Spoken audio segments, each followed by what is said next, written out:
మనుషుల మధ్య ఎవరైతే ఆయన ఒప్పుకున్నారో వారిని పరలోకంలో ఒప్పుకుంటాడని యేసయ్య చెప్పాడు. ఎవరైతే ప్రజల్లో ఒప్పుకుంటారో, ఎవరైతే ప్రభు గురించి ఒప్పుకున్నారో వారిని పరలోకంలో ఒప్పుకుంటాను అన్నాడు ఆయన. అంత గొప్ప దేవుడు, ఆయన మాట చాలా గొప్పది.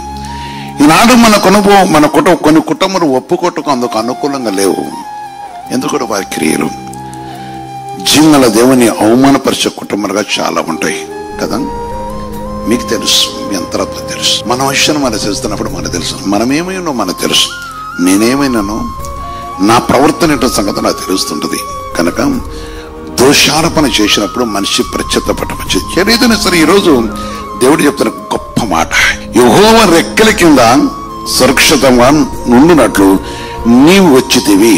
అంటే క్రీస్తు యేసు రెక్కల కింద ఉండటకు దేవుడు అవన్నీ తీసుకొచ్చాడు. నువ్వు వచ్చితివి. ఎందుకంటే యేసుప్రభు ప్రేమించిన దేశం, యేసుప్రభుకు అనుగుణమైన దేశంలోకి ఆ ప్రజల మధ్యకు వచ్చింది. అంటే ఆయన రెక్కల కింద దాస్తున్నాడు. ఆయన ప్రజలు తన రెక్కల కింద దాయును అంటాడు. తమిళ కీర్తనలో చూసినప్పుడు ఆ మాట చెప్తాడు, ఆయన రెక్కల నీడ కింద దాయును. ఆయన తన రెక్కలతో నేను కప్పను, ఆయన రెక్కల కింద నీకు ఆశ్రయం దొరకను. వెరిశలమా వెరిశలం యేసుప్రభుడు చెప్పాడు, ఆయన రెక్కల కింద దాచేవాడు.